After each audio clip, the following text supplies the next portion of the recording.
অবশ্যই আমি চাই আমার সন্তান, আমি নিজেও হাদিকে ধারণ করি। আমি প্রতি রাতে প্রতিবার যখন এই ভিডিওটা আমার সামনে আসে আমি কান্না করি।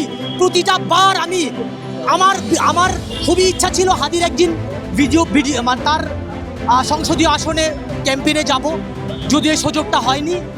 আমি চাই আমাদের সন্তান, আমাদের পরের প্রজন্ম, তারও পরের প্রজন্ম, তারাও আসুক।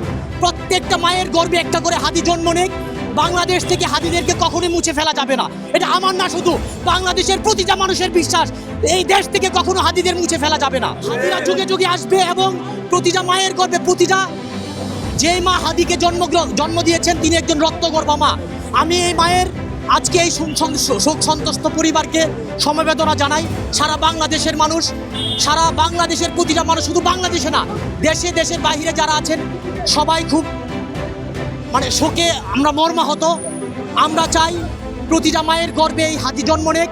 যুগের পর যুগ, যুগান্তরে, প্রজন্মের পর প্রজন্ম হাদিরা আসবে আমাদের দেশে।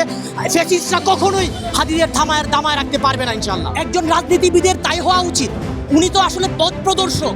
এই 32 বছর বয়সের একটা ছেলে, উনি যা বলে গেছেন তাই আসলে প্রতিফলিত হয়েছে।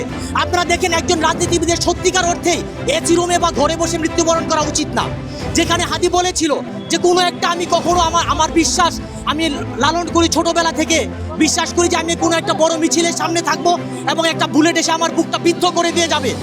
কখনো কোনো রাজনীতিবিদ, কোনো বিপ্লবী কখনোই বাসায় বা এসি রুমে মরতে পারে না। আরেকটা কথা হচ্ছে যে বিপ্লবীরা দেশে বারবার জন্মগ্রহণ করবে, বিপ্লবীদেরকে কখনোই থামায় রাখা যাবে না। এই বিশ্বাস বাংলাদেশের প্রতিটা ঘরে ঘরে প্রতিটা সন্তান লালন করে, ধারণ করে।